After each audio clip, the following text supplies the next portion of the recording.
Welcome to Bhaskar speaks. தமிழ்நாட்டில் April 23 சட்டசபை தேர்தல் நடக்க இருக்கிறது. அதுக்கு கூட்டணிகள் அமைந்து பிரச்சாரங்கள்லாம் போயிட்டுருக்கு.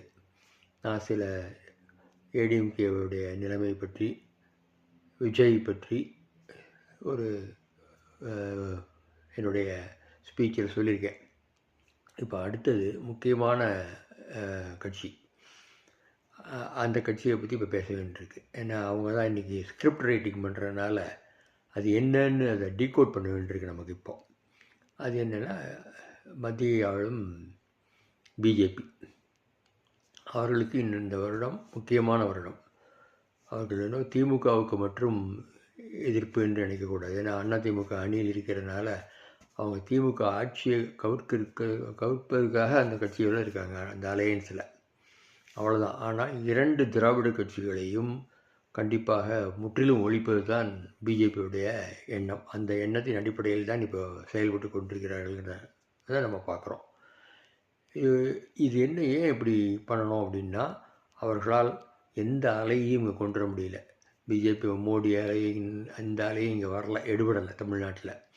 அந்த அளவுக்கு என்னென்னா, ஒரு பக்கம் இந்த 50 வருடத்தில் தமிழ்நாடு வளர்ச்சியை கண்டிருக்கிறது. இரண்டாவது சமூக நீதி நிலைநாட்டப்பட்டிருக்கிறது ஓரளவுக்கு. ஆல் இண்டியா லெவலில் எஜுகேஷன், ஹெல்த் எதுவாக இருந்தாலும் நீங்கள் பார்த்தீங்கன்னா தமிழ்நாடு ஃப்ரண்ட்டில் இருக்குது. அதனால் இங்கே பிஜேபியோட எந்தவித பிரச்சாரமும் இங்கே எடுபடுவதில்லை.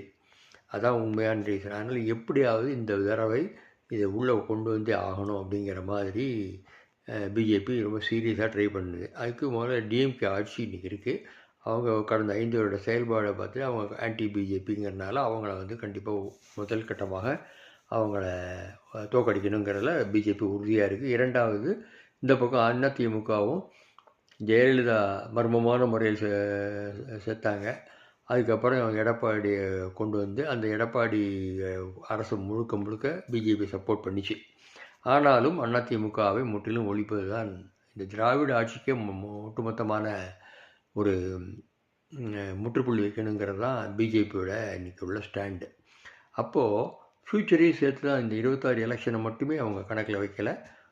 அடுத்தது இன்னும் ஃப்யூச்சர் அடுத்த 10 வருடம். ஏன்னா அதோட ஐடியாலஜி சித்தாந்த அடிப்படையில் செயல்படும் கட்சி பிஜேபி. மற்ற கட்சிகள் மாதிரிலாம் கிடையாது. அதனால் அவங்க ஒரு லாங் டேர்ம் பெர்ஸ்பெக்டிவோடு தமிழ்நாட்டில் நுழைஞ்சிருக்காங்க. அது 26 அது ஒரு பிகினிங்காக பார்க்குறாங்க. அதில் தான் அவங்க ஜோசப் விஜய் சொல்லக்கூடிய, அதாவது தமிழ்நாட்டில் ஆக்டர் விஜயை கொண்டு முன்னிறுத்தி அவரை தனியாக நிப்பாட்டி அவருக்கு எல்லா வித சப்போர்ட்டையும் இன்டைரக்டாக பண்ணுறாங்க. ஆனால்